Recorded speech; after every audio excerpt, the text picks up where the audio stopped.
I'll simply say this much. Soros and Stein are two tribal names you can trust, that you can trust in terms of destabilizing the American governmental process and the American electoral process in the interest of helping the same kinds of forces that Mr. Soros is involved with in terms of Black Lives Matter, MoveOn.org, in terms of his Open Society initiative, and so forth and so on. The fact of the matter is that this entire thing smells. It's very clear that when Jill Stein can suddenly raise this kind of money, that there is someone other than her Green Party grassroots supporters that is behind this effort. This can only help the forces that are trying to delegitimize this election. The Constitution of the United States is very clear about the Electoral College, whether we like it or not.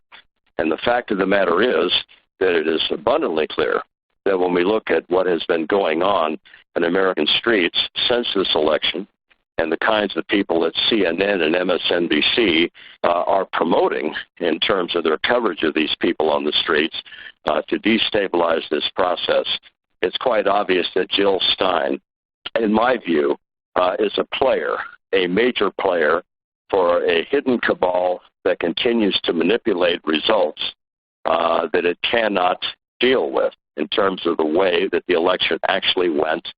This is also an attempt on the part of Soros and company, in my judgment, to provide a further legitimization of a mainstream media and a mainstream media conglomerate to the tune of 6 conglomerates that were trying as best they could to get Hillary Clinton elected president of the United States.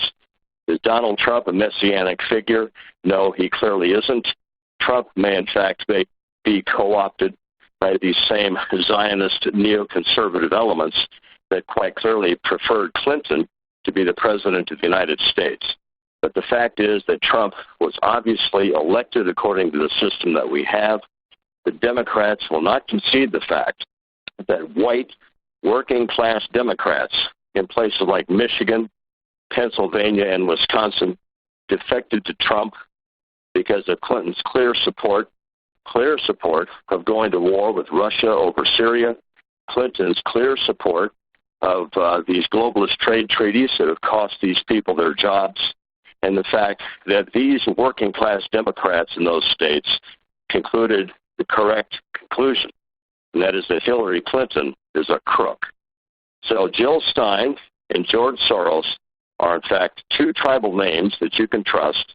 The American people should see through this charade and should see through this fraud and understand that their country has been targeted by the same forces that are trying to destabilize Vladimir Putin's Russia illegitimately, that have, in fact, been at work to overthrow President Assad in Syria, and that have been involved in the support of some of the worst crimes that the United States government has committed in the Middle East and in Eastern Europe and in Serbia and in the Ukraine in this last decade and a half. Again, Soros and Stein are 2 tribal names you can trust.